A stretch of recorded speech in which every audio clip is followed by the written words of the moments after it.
As you may remember, back in 2003, there was a governor recall for Gray Davis, who was only about 11 months into his second term, which allowed Arnold Schwarzenegger to win the election. And I think everyone knows that Arnold is the governor of California. They're kind of synonymous now, but at the time, obviously, it was a bit of a shock that someone from Hollywood just came in. And of course, there is Reagan, where he was, movie star and came into politics, but it was still relatively unprecedented. And what I'm trying to set up for here is the fact that there was a petition to recall Gavin Newsom, who is the current governor. Governor? The governor of New York, huh? Sorry, of California. Yeah, the current governor of California. And this petition has got 1.6 million signatures so far. And if I could just read why he's been recalled. It says, over a decade of proven mismanagement of policies, public monies and resources and lack of leadership have led to the deterioration of Californian communities, poorer schools, crumbling infrastructure, outrageous rising costs from gas to utilities, mass housing crisis, frightening increase in homelessness, insurmountable debt, all caused by gross mismanagement.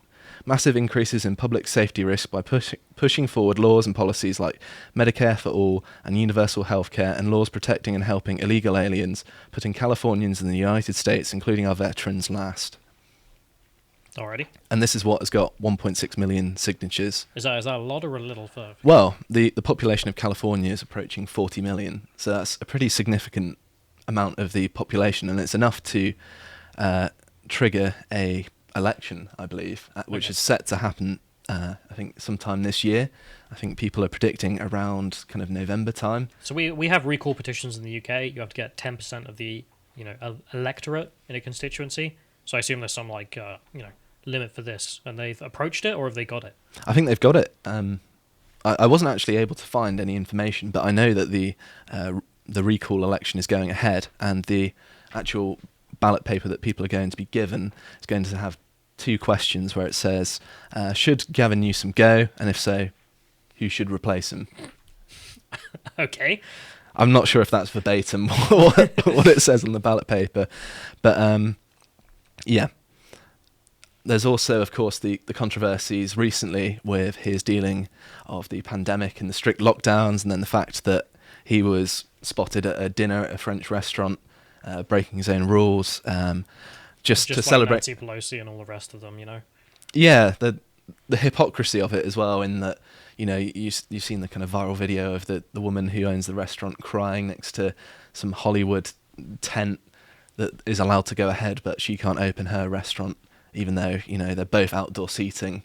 Just the unfairness of it, and then he's seen in this fancy restaurant celebrating the birthday of a prominent lobbyist for the Democratic Party, and it's not even like it's got any purpose here. It's just someone's birthday. So it looks really, really bad on his part, and I think people are relatively fed up with him, especially with the hypocrisy and, of course, all of the other stuff mentioned in the text of the petition. That's good. I mean, these people deserve to get what they deserve, which is to be kicked out of office. Yeah, but kind of annoyingly, some polls have suggested that only about 40% of Californians agree to recall him, which is just ridiculous, considering how much worse California seems to be getting, and the fact that he's breaking his own rules. Like, how much worse can he get before people actually want to recall him? But even if this doesn't go ahead, there's still an election in 2022. So the fact that lots of candidates are coming out for this 2021 election is probably going to carry over, even if, it's not going to get to a point where other candidates are going to be proposed. But nevertheless, Caitlyn Jenner has kind of thrown her hat into the ring, and the Times here has reported that she has a real shot at taking California, which I think is a little bit optimistic, considering that the polling for the recall is relatively low. It just depends on whether that translates into a decent turnout. But because I think there are about 15 candidates, the actual threshold for the number of votes might be as low as like 15% of the votes may win you the governor's seat. So that the sheer amount of vote splitting there means that there's a lot of random chance here in that any one of these candidates could go ahead, but I think Newsom still has a reasonable advantage. But nevertheless, I mean, there's still an election in 2022, so even if he clings on to power for one more year, this campaign is still going to be kind of good going into the 2022 one. So it seems like it's going to be important regardless of how it goes. So, a little bit about her, I guess. Yeah, I think we're compelled by YouTube's editorial guidelines. We are indeed. To say that this has always been a woman. Well, so Caitlyn Jenner was former Olympic decathlon champion and became for the women's, surely. Well, No. I don't want to get us demonetised, but no. Also turned reality TV star, man turned woman, turned Republican politician now apparently, and she's also got links to pro-Trump figures and things like that. Supposedly, although this hasn't been confirmed, wants to mobilise kind of a similar campaign to Trump where you get national press coverage and just the prominence of the name in a race where there's 15 candidates and it's going to be a small share. It might be a significant advantage just because that's a name that everyone would recognise, and this may actually turn into something, but it's difficult to tell at this point. So we've also got reports that she's very much pro-constitution, freedom and minimum government, and that's a direct quote. So this is kind of... So that's why she is a Republican. Yeah, and we'll go on to see why that might be. For example, she said that trans girls that are born as boys should not compete in female sports, which is pretty good opinion, really. I'm glad to see that that's... I mean, it's the biologically true opinion. I mean, it's not fair. I mean, as she said, I can read that there, it's just not fair. Yeah. In what world would it be fair? Well, it's not fair, and I'll actually go into some of the research here into why it's not fair, and I've actually got hard numbers about the advantages it places. So if you follow the science, this is going to be the side that you come down on. So she actually said, it's not fair, we have to protect girls' sport in our schools, because most of the debate is focusing on schools, really. It doesn't seem to be really a problem outside of it, at least in terms of the press coverage of it. And this is kind of coming in a time where states like West Virginia have passed a bill into law recently which bans transgender women from competing in women's sport. And also, I know that in South Dakota, the governor, Kristi Noem, has been kind of trying to force through executive orders trying to do exactly the same thing there. And it seems to me that there's going to be a slew of states that are going to have to do this, particularly in kind of the South and the centre of America. They seem to be having to take it upon themselves to do this rather than it being a federal thing, because, of course, Biden's not going to do that, is he? He's going to get chastised by his own party, and as we saw earlier, he's going to buckle to the far left's demands. So some of the research seems to suggest that a biological advantage persists even after having hormone treatment for over a year, which amounts to about a 9% faster run speed, for example, which is not a small amount, especially in a sport. 9%, that's pretty huge. And you've got the cases which I've reported in some of my articles actually, which looked at transgender success in women's sport, and there's a pretty sizable list that's ever expanding of records being broken and kind of being some of the most successful people in that sport because of the transgender advantage. And it supposedly... The Ubermensch women, as you might describe.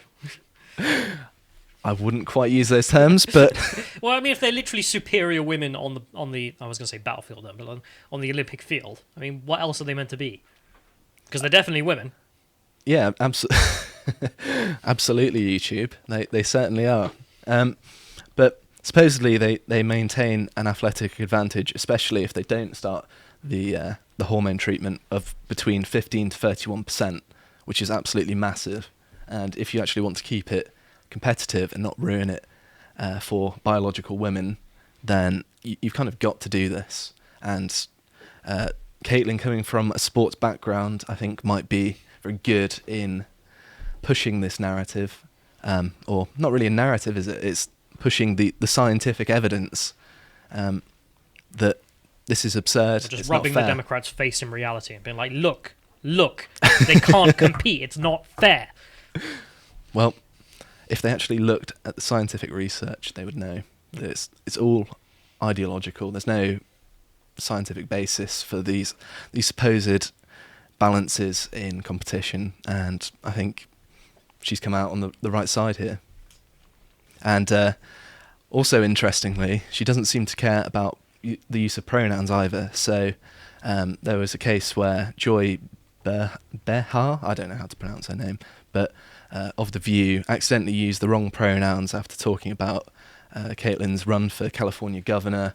And of course she did the kind of prostrate thing where, like, please forgive me, I didn't mean to do it. And supposedly Caitlyn's response was, don't sweat it, I'm not about cancel culture, I know where your heart is, California has bigger issues than pronouns. See, here's the thing in my mind, like, I don't really give a toss about Caitlyn Jenner. I mean, who does? No, me neither. They wants to be a woman. Okay, fine, whatever. You can do what you want. But one of the things I really find interesting, like, you remember when Ben Shapiro responded to all this blowing up, and he went on that TV show, and there was some transgender person next to him who then threatened him with violence if he didn't start using the correct pronouns. A perfectly reasonable debating tactic, and then he became like the boogeyman for this. I'd really love to see him and Caitlyn Jenner sit down like a Republican meeting and discuss. Because I bet what would happen is he'd be like, look, I don't accept that you're a woman. And she'd be like, I don't care.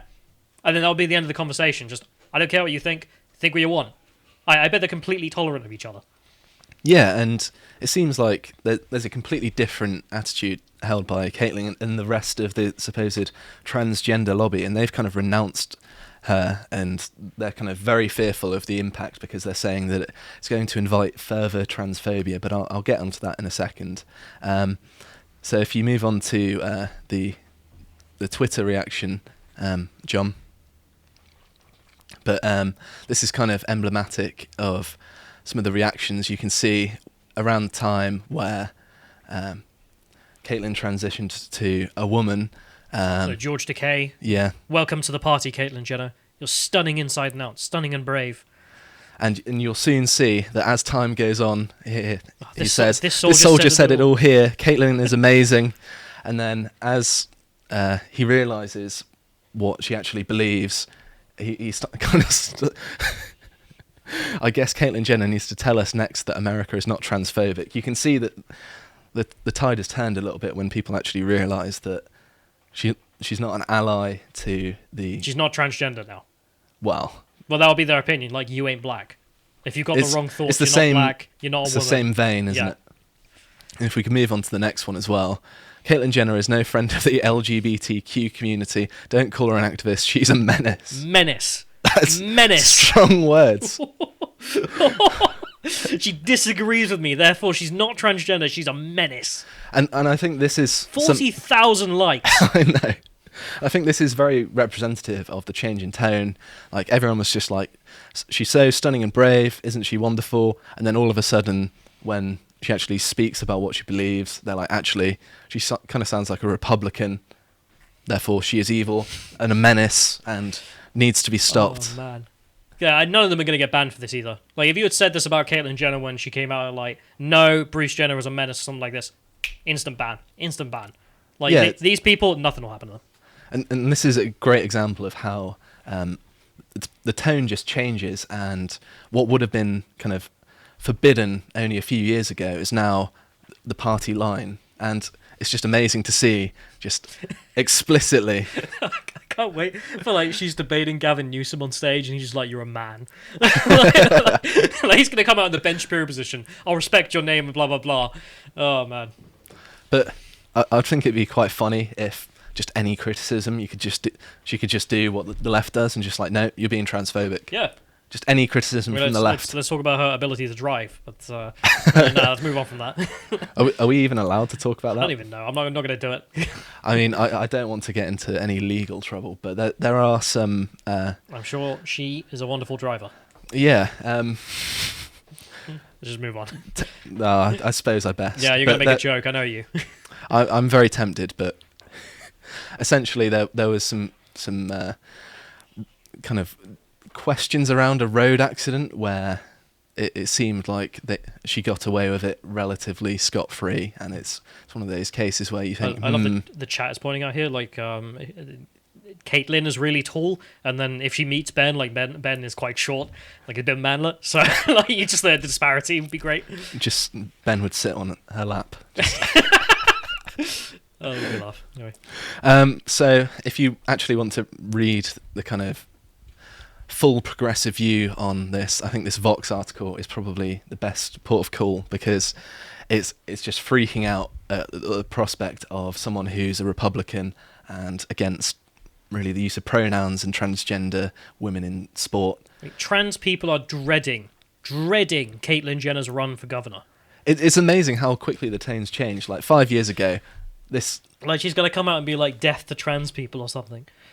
Yeah, and the fact that a trans person herself, you know, it's weird how all of a sudden they have just been thrown out and they're just like, no true trans person. Yeah, I mean, you're not trans anymore. I can't wait for it. They are going to be on the stage being like, no, you're just a white privileged straight male man or something.